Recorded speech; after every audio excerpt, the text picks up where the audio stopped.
Just a little cleanup work now that the tops are on. So the tops have been glued on. They've sat for almost 24 hours, some of them 48 because I only did 2 at a time. And now I'm just trimming off the excess around the top as much as I can before I take it over to the router table, and then I'll use a bearing bit and route it flush with the mahogany bottom, which has already been sized and routed to the correct shape.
Here on the router table, I have a really skinny bit, but it's a spiral bit. So instead of cutting perpendicular to the side of the wood, it's a spiral that slices in an upward motion, so that way there's a lot less chance of the wood getting tear out or anything like that, especially since we're doing the top now. That's going to be the show face that everybody sees. So it's going to be binding on the corners anyhow, but still you want it to look nice, so you use this spiral bit. Takes a little bit longer to do, but it leaves a nice smooth edge.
Here, the heat of the bit was getting hot from using it for so long, but the heat in the bit was starting to soften the glue. The glue squeeze out that was on the edge of the board, came out, and so the glue was squeezing out, getting on the bit, and then gumming it all up. So I had to stop more toward the end here and clean at least scrape the glue chunks off of the bit so it would keep cutting smooth.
The next step now is to mark the locations of where the four holes are going to be for the volume and tone controls.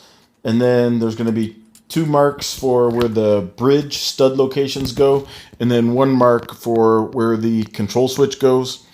And so here I just put my template over the guitar, and then I have a drill bit that's the exact size of the hole. But the point of a brad point drill bit has a point at it, so it makes just one little tiny point.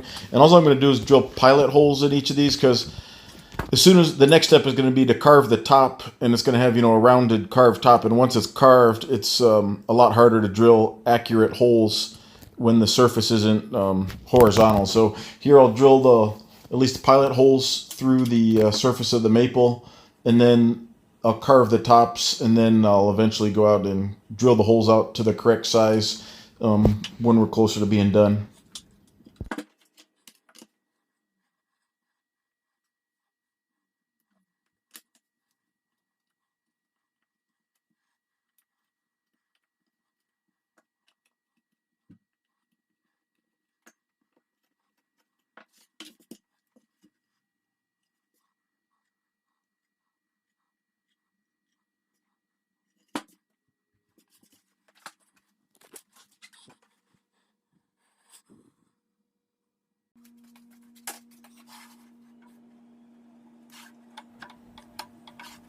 And this is just drilling the pilot holes down, just making sure it's perpendicular to the top.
So I put these pictures at the end so you can see how clean that glue line is. You don't see a layer of glue at all. All you see is wood against wood, which is why hide glue is so valued in instrument making, but almost nobody uses it because it's so hard to work with. But you can see the mahogany and maple top, it's like a single piece of wood now. You don't see a layer or a line of glue between the two. And then this is just a final picture of the guitar tops now that they have their pilot holes drilled in them.